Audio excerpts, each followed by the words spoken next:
Hello दोस्तों, नमस्कार। स्वागत है आप सभी का एग्ज़ाम धुन में। दोस्तों, एससीईआरटी की बुक्स का हम निचोड़ यहाँ पर देख रहे हैं। तो ऐसे में विज्ञान के 200 क्वेश्चन डिस्कस किए जा चुके हैं। अब हम इतिहास विषय पर आधारित प्रश्नों को यहाँ पर डिस्कस करेंगे। तो पहला प्रश्न यहाँ पर है, रामायण के रचयिता कौन थे? तो रामायण के रचयिता महर्षि वाल्मीकि थे। महाभारत के कौन हैं? वेद व्यास जी हैं। पाषाण काल कितने भागों में बटा है? 3 भागों में, पूरा पाषाण काल, मध्य पाषाण काल और नव पाषाण काल। आग की खोज दोस्तों ये पूरा पाषाण काल में हुई है। मानव का प्रथम पालतू पशु कुत्ता है। धातुओं में सबसे पहले किस धातु का प्रयोग हुआ है? तो तांबे का हुआ है। और दोस्तों बात करें तो हड़प्पा और मोहनजोदड़ो की खोज किस वर्ष हुई? तो सन 1911 में। मोहनजोदड़ो का क्या अर्थ है? तो मृतकों का टीला। और सिंधु घाटी के लोगों ने तांबे और जस्ते को मिलाकर किस धातु को बनाया था? तो तांबा जस्ता मिला के इन्होंने कांसा बनाया था दोस्तों। और कांसे की बनी नर्तकी की मूर्ति किस नगर से प्राप्त हुई है? तो मोहनजोदड़ो से प्राप्त हुई है। बात करें सबसे पहले कपास पैदा करने का श्रेय किस सभ्यता के लोगों को जाता है? सिंधु घाटी सभ्यता का। हड़प्पा की लिपि कैसे लिखी जाती है? तो दाएं से बाएं।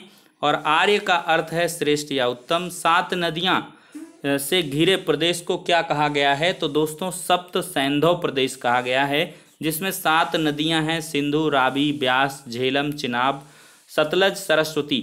अब दोस्तों अगला प्रश्न है, आर्यों के प्रमुख वंश कौन कौन से थे? तो पुरु और अनु थे। फिर है, वैदिक काल में यज्ञ का कार्य कौन करवाता था? तो पुरोहित करवाता था। यज्ञों के सबसे प्रिय आर्यों के सबसे प्रिय देवता कौन थे? इंद्र थे। वेद कितने हैं? 4 हैं, ऋग्वेद, सामवेद, यजुर्वेद, अथर्ववेद। गायत्री मंत्र किस वेद में है? तो ऋग्वेद में। और आर्य कितने वर्णों में विभाजित थे? तो 4 वर्णों में, ब्राह्मण, क्षत्रिय, वैश्य, शूद्र। और आर्यों ने जीवन को कितनी अवस्थाओं में बांटा है? तो 4 अवस्था में, ब्रह्मचर्य, गृहस्थ, वानप्रस्थ और संन्यास। आर्यों के युग वैदिक काल से किस युग की शुरुआत हुई? तो लौह युग की शुरुआत हुई। 600 ईसा पूर्व में कितने महाजनपद थे? तो कुल 16 महाजनपद थे। और 16 जनपद में 4 प्रमुख महाजनपद कौन थे? मगध, कौशल, वत्स और अवंती थे। 16 महाजनपदों में अंत में सबसे शक्तिशाली साम्राज्य कौन सा हो गया था? तो मगध हो गया था। सिकंदर के राज्य का नाम मैसिडोनिया था, यूनान का। और सिकंदर ने भारत पर आक्रमण कब किया? 326 ईसा पूर्व में। सिकंदर का युद्ध किस राजा से हुआ था? तो पुरु से हुआ था। जैन धर्म के संस्थापक और प्रथम तीर्थंकर कौन थे? ऋषभदेव थे। 24वें तीर्थंकर महावीर स्वामी थे। महावीर स्वामी के बचपन का नाम वर्धमान था। त्रिरत्न का संबंध किस धर्म से है? तो जैन धर्म से। जैन धर्म में कितने महाव्रत हैं? तो कुल 5 महाव्रत हैं। जैन धर्म की कितनी शाखाएं हैं? तो दोस्तों 2 शाखाएं हैं, श्वेतांबर और दिगंबर। फिर है, महावीर स्वामी ने अपने उपदेश किस भाषा में दिए थे? तो प्राकृत भाषा में। बौद्ध धर्म के संस्थापक कौन थे? तो गौतम बुद्ध थे। महात्मा बुद्ध के बचपन का नाम सिद्धार्थ था। महात्मा बुद्ध का दूसरा नाम गौतम बुद्ध था। बौद्ध धर्म में अष्टांगिक मार्ग कितने हैं? 8 हैं। महात्मा बुद्ध ने अपने उपदेश किस भाषा में दिए हैं? तो पाली भाषा में। बौद्ध धर्म में कितने महाव्रत हैं? 2 महाव्रत हैं, हीनयान, महायान। जब सिकंदर ने भारत पर आक्रमण किया उस समय मगध पर किस राजवंश का शासन था? तो नंद वंश का था। और नंद वंश के विनाश के लिए चंद्रगुप्त ने मगध में किस साम्राज्य की स्थापना की? मौर्य साम्राज्य की। मगध की राजधानी पाटलिपुत्र वर्तमान पटना थी। चंद्रगुप्त के गुरु और मंत्री का नाम क्या था? चाणक्य, कौटिल्य था। और अर्थशास्त्र पुस्तक के जो लेखक हैं दोस्तों वो कौन हैं? कौटिल्य हैं। और इंडिका पुस्तक के मेगस्थनीज हैं। चंद्रगुप्त के बाद मगध की गद्दी पर बिंदुसार बैठा था। और बिंदुसार के बाद उसका बेटा अशोक बैठा। अशोक का आखिरी युद्ध कलिंग का युद्ध था, वर्तमान उड़ीसा का युद्ध कहेंगे इसको। और धर्म को पाली भाषा में क्या कहते हैं? धम्म कहते हैं। प्राचीन भारत का महान शासक अशोक था।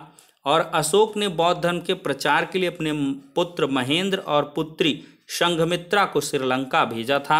और अशोक के शासनकाल में तीसरी बौद्ध संगीत हुई थी। पीठ से पीठ सटाकर बैठे हुए 4 सिंह हमारा राजचिन्ह है। ये अशोक के कहाँ के स्तंभ से लिए गए हैं, अशोक के सारनाथ स्तंभ से। बौद्ध धर्म ने के प्रार्थना स्थल को क्या कहते हैं? चैत्य कहते हैं। कुषाण वंश का सर्वाधिक विख्यात शासक कौन था? कनिष्क था। और कुषाण ने 78 ईस्वी में एक संवत चलाया था जिसको शक संवत कहते हैं। चौथी शताब्दी सभा कनिष्क ने कहाँ आयोजित किया? कश्मीर के कुंडल वन में।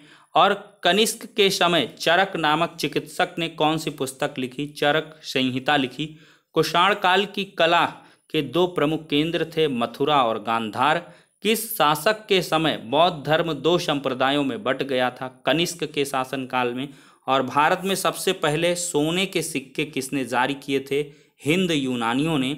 मेहरौली दिल्ली लौह स्तंभ का निर्माण किसके शासनकाल में हुआ? गुप्त काल में। और भारतीय इतिहास में किस काल को स्वर्ण काल कहा गया है? गुप्त काल को। गुप्त वंश का पहला राजा श्रीगुप्त था।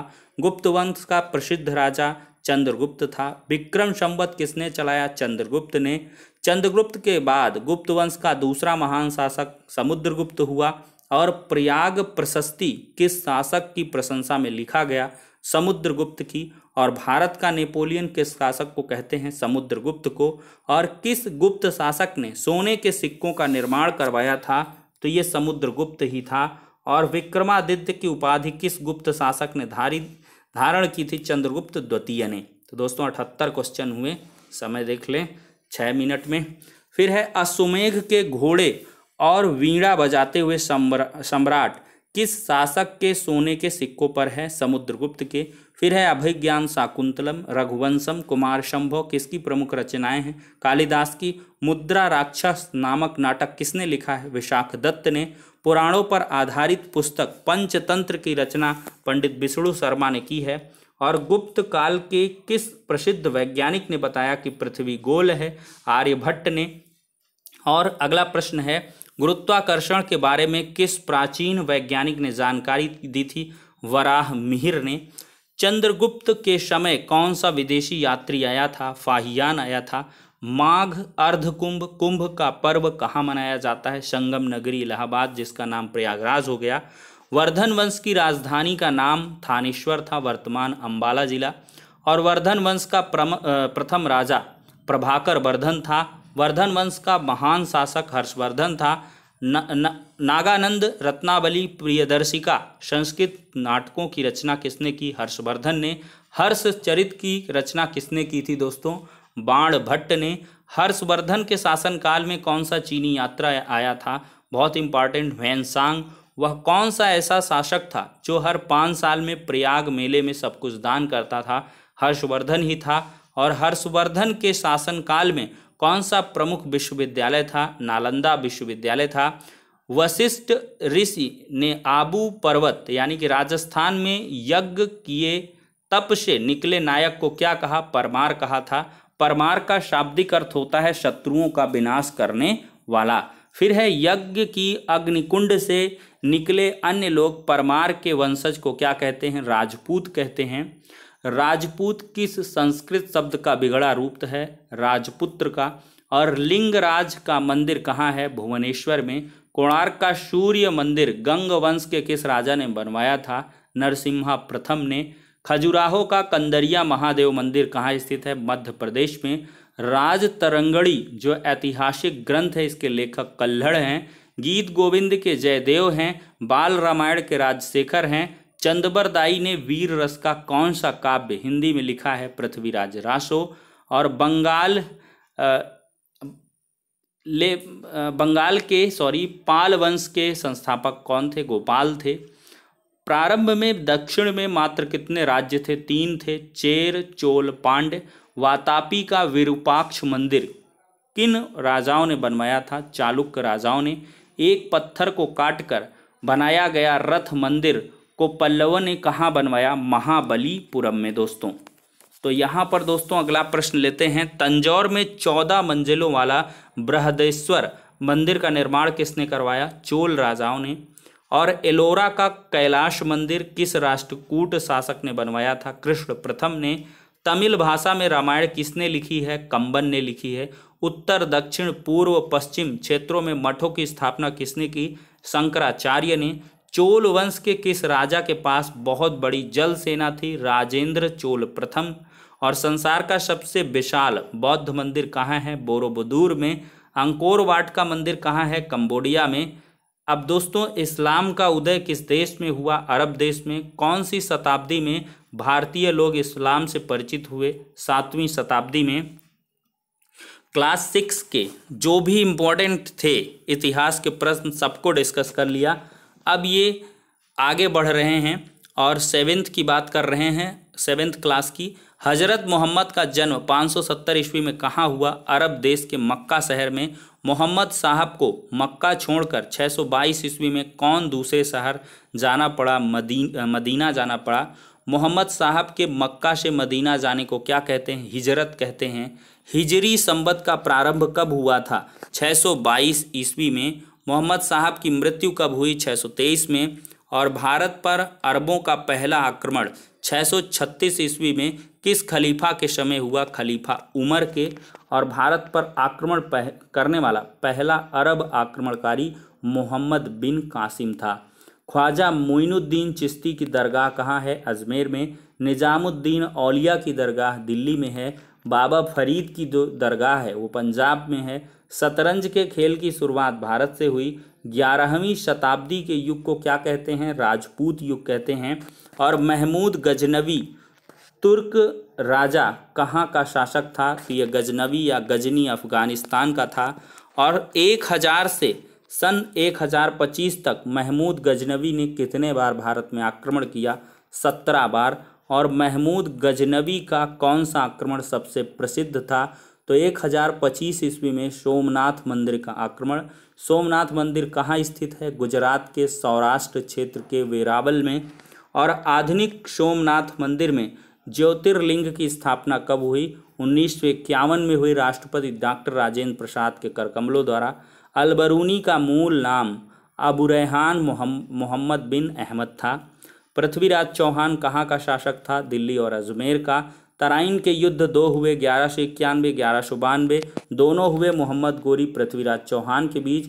मोहम्मद गोरी पहले में हारा, दूसरे में जीता।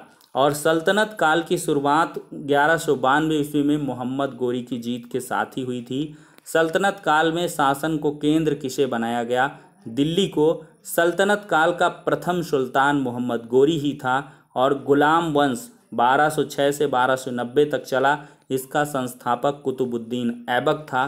कुतुबुद्दीन ऐबक को उसकी उदारता के कारण उसको क्या कहते थे? लाख बख्श कहते थे। दिल्ली में कुतुब मीनार और कुव्वत उल इस्लाम मस्जिद का निर्माण किसने करवाया? कुतुबुद्दीन ऐबक ने। अजमेर में बात करें, 2.5 दिन का झोपड़ा का निर्माण किसने करवाया? कुतुबुद्दीन ऐबक ने। कुतुबुद्दीन ऐबक की मृत्यु 1210 ईस्वी में कौन सा खेल खेलते हुए घोड़े से गिरकर हुई थी? चौगान या पोलो खेलते हुए। और 1210 ईस्वी में कौन गुलाम वंश का सुल्तान बना? तो इल्तुतमिश बना था। चांदी का टंका और तांबे का जीतल मुद्रा को किसने चलाया? इल्तुतमिश ने। और प्रथम मुस्लिम महिला शासिका रजिया सुल्ताना थी। बलबन के दरबार में कौन सी परंपरा प्रारंभ हुई थी? सिजदा और पैबोश की। पायबोश। तो दोस्तों, हमने 150 प्रश्न को डिस्कस किया है, वो भी 15 मिनट के अंदर।